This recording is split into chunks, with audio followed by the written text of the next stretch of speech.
Hello, and welcome to CDO Magazine interview series. My name is Channie Mize, and I'm the general manager for Slalom here in the Ohio Valley. And I am so excited today to be interviewing Maddie Bell. I recently saw, I actually asked ChatGPT. I said, how do I make sure I have authentic experiences? How can I make more authentic experiences using generative AI? And ChatGPT threw up all these answers. Every single answer, the human was at the center of doing it. And one of the recommendations was actually to create realistic scenarios.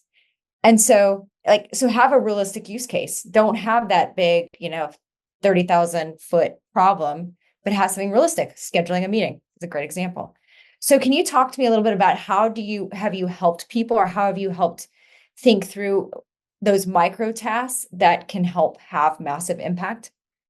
The most powerful thing that we started to do to help people really see the impact of these micro tasks was to start to really quantify them honestly and Mhm. actually get people to quantify them back to us, right? That was actually more meaningful than us telling them any sort of information. And what's really interesting is that a lot of today's status quo technology actually has a very interesting placebo effect Hmm. because again, pre AI, there's this partnership between the tool and the human. I'll give you an example. Many companies use appointment booking links when a Mhm. customer or a prospect wants to come in and book time. So you could argue we have an automated solution for booking. They can go to my website. They can pick any time they want after they fill out a form with 10 steps and give me all of their personal information, which nobody does. But they can do that, right? The placebo, they can. Theoretically, yeah. Right. And so that feels good. We've automated that. We've done a good job. Now, here's where it gets really interesting. What percent of them do? Mm. So, what percent of clients and customers and prospects that you book into qualified sales meetings actually fill out a booking link? Now, if it's 100%, you have no micro problem. But what's interesting is the average business that I talk to, 20% fill out a Mm. booking. The other 80% have to be pursued. They have to have conversations. They have to propose curated times. They may need to set the meeting. They may need to reschedule the meeting. They may need to send reminders so that they show up to the meeting, right? And when you start to add that up and say things like, okay, what percent of them fill out their booking links? Oh, it's only 20%. Okay, cool. And then when they raise their hand to say, hey, like, yeah, I'm interested, right? I respond to that message that you said, like, hey, I think my business is a fit for you. What percentage of those responses do your people get to in under 5 minutes? Mm.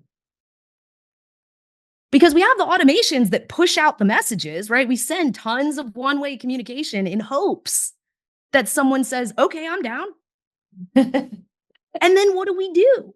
Right? We don't respond. They're saying, yes, I want to book time with you. And it takes 4 hours for someone to come back and say, great, how does Friday at 3 sound? Meanwhile, that person's gone and had lunch and their whole day has happened, and they may have forgotten they even said they wanted to meet with you. Or, hey, I'm meeting with you. I'm a good qualified buyer. I represent a huge company. I want to talk with you, and I got COVID and I need to reschedule. I have time Thursday between 2 and 5. Mhm. But we don't see that note for 6 hours. Their calendars aren't going to change. Of course, they're going to change, Right. right? And so what's interesting is you take all of those micro moments and you say, great, how many sales meetings does your company schedule every month? Hundreds, thousands. Great. How much revenue do those sales meetings represent? Hundreds, thousands. Great. If you could just improve the number of people that actually make it to the meeting by 5%. I met with a team yesterday.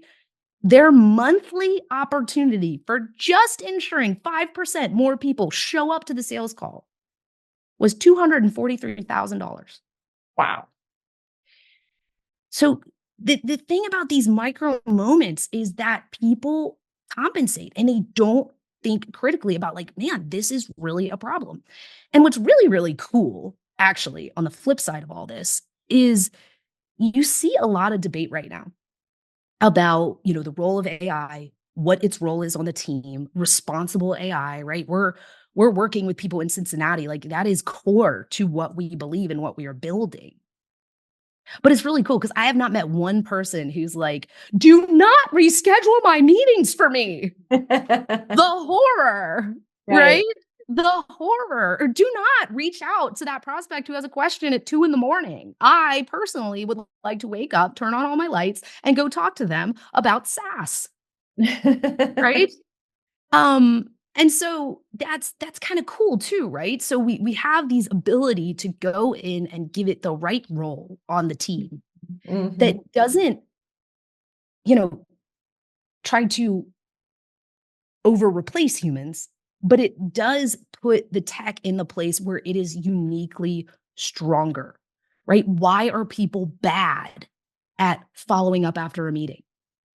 It's because they're busy. Mhm. And the last thing you do every day is, oh, Fred, we got to send them that email. Why do people not reschedule right away? Because no one's sitting there at their computer being like, I wonder when someone's gonna email me, right? Like that's not what we're good at. Right. Right. So that's why I'm super clearly you can see I'm super passionate about it. But I do think in a less silly, in a more direct way, the best way to start to identify some of these micro moments with macro impact is to force yourself to calculate them. Mhm. Second thing you can do, because we had to do this as part of our journey, was you need to tie them to a top line result. Mhm. Yep. And there is just too much human psychology and how organizations are built to go into. But I promise the average employee wastes 3 to 4 hours scheduling every day. Mhm. However, productivity is hard to measure, Mhm. revenue is not. And the organization will move behind an opportunity to build a competitive top line and bottom line advantage versus their competition. And that is so critical, right? Getting buy in, being able to measure, being able to say, here are the 3 KPIs we are measuring to show that the value this tech has provided to you is greater than what you chose to invest in it. And so, that was a big thing for us, in part of our pivot to really focusing on scaled pipeline meetings was they are measurable and they are connected directly to the top line. And that doesn't mean that we personally are more passionate about those meetings because every single one represents time.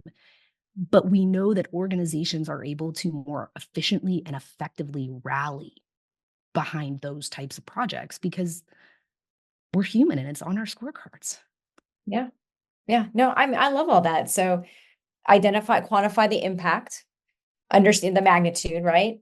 Attach ROI to it and have a KPI that you're measuring it against and put the tech in the role that it's uniquely best at. It's, competitive advantage effectively relative to humans. The only other one I might add, and this is all about like what are the things to do to drive this level of adoption that gets you to that moment of wow, we really got value here. Um, so to your point, quantify the pain, tie it to the top line. The third one would be pursue tech with a zero moment of truth Hmm. that puts the value up front quickly that you can then build on. And so again, I'm going to break that down. We originally thought 99% of the world's in office population does not have an EA. Mm-hmm. Fair Perfect. assumption. We'll do Yeah. that, right? Yeah. That'll be perfect. And it'll be like this little helper robot and you just CC it on an email and it just handles your meetings. Who wouldn't want that? Here's the challenge with micro impact. It is on autopilot. So Mhm. even if you give them a solution that is easier, even if you give them a solution that is better, you have to overcome habit change. And Mhm. that is one of the most difficult. Anybody who's watching this, who's worked in the space and tried to create tech adoption knows this to be true. The way to overcome habit change is to deliver value first. And so what we did was we actually started to say, wait a minute, there are systems that know what meetings need to be booked. They know Mhm. why. They're called CRMs. And there are systems that know what candidates need to be screened. They're called ATS systems.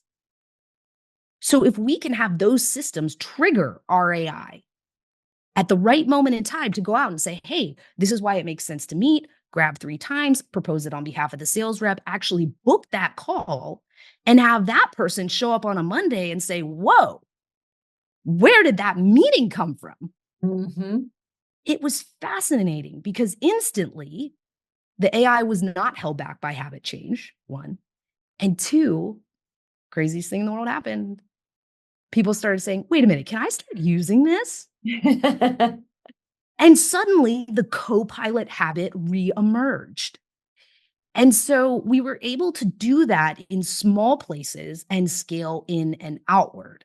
So to put some numbers on that, RAI has set or saved now approaching almost $4 million worth of qualified sales pipeline in the last 90 days, all by Mm, itself.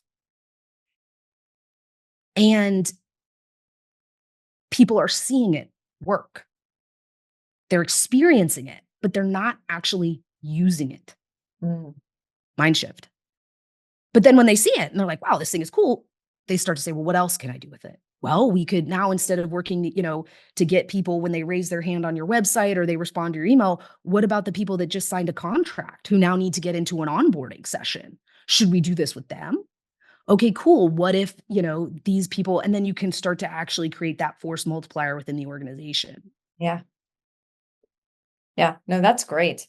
I love because we have inertia, right? We're used to doing the same things. And then there's this level of distrust. And I'm like, well, it's not that hard of a thing. I can just schedule a meeting. I mean, how much time does that take? But then when you add it up, it takes quite a bit of time. So I love how you're talking about just taking the friction out completely and having the tool do a lot of that lift. When you think about AI having a role on the team, do you personify AI or do you treat it like technology? Tell me a little bit about that. It's funny. We work in a world where we build AI agents for companies. Mhm, Some people call those agents scheduler. mhm. Last time I checked, that is not a human name. No, no. Or if you ran into, you'd be like, what did some people call them Alex.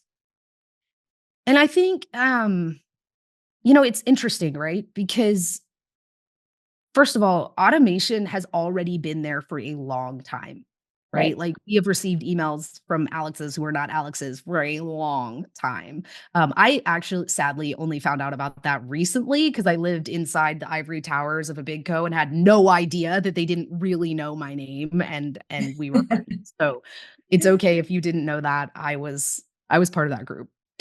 What I would say that, is important is again, to us, responsible AI is AI that is, even if you brought in a new hire, right? We're Mhm, not going to be allowing that person to operate in a way where things aren't held accountable, where they aren't executing on playbooks, where they aren't controllable, where they're not able to see exactly what it's doing and optimizing, and also where their role isn't fair.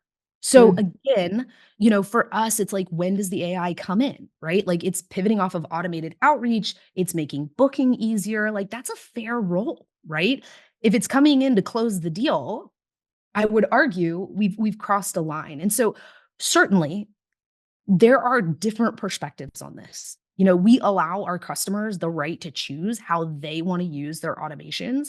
What we always coach people on though is part of the reason that we have spent so much time creating the builder of these AI agents for companies to use and build and see is so that they can actually see exactly what it is told to do, the questions it's told to ask. They can see the responses from people and they can put it in that helpful role, which is facilitating human connection, not necessarily replacing it.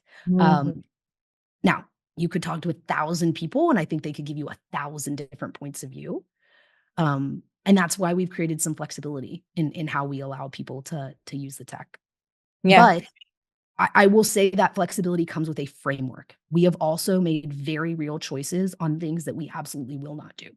Mhm. And that is also why I think it's important when you're bringing on technology like this, to know who's building it and why, and to ask questions. I always encourage people. Like, so many times people come to us and they're apologetic. They're like, "Hey, I have this big IT review." Like, good. You cannot be operating a company without those things. And we want you to have those things. And we want you to ask us those questions. And we want to give you those answers because we've spent a ton of time thinking about each one. And any provider that's not kind of welcoming and warming to that conversation, I think it's freedom within a framework and also clarity on where you will and where you don't feel like the AI plays a role. Well, Maddie, always amazing pleasure to have a chance to connect with you. And thanks for being so authentic and sharing so much about your journey. I love hearing it and I love your thoughts on AI. I really think you're nailing it. So, viewers, thank you so much for joining Maddie Bell and I today. Please visit cdomagazine.tech for additional interviews. Thank you so much.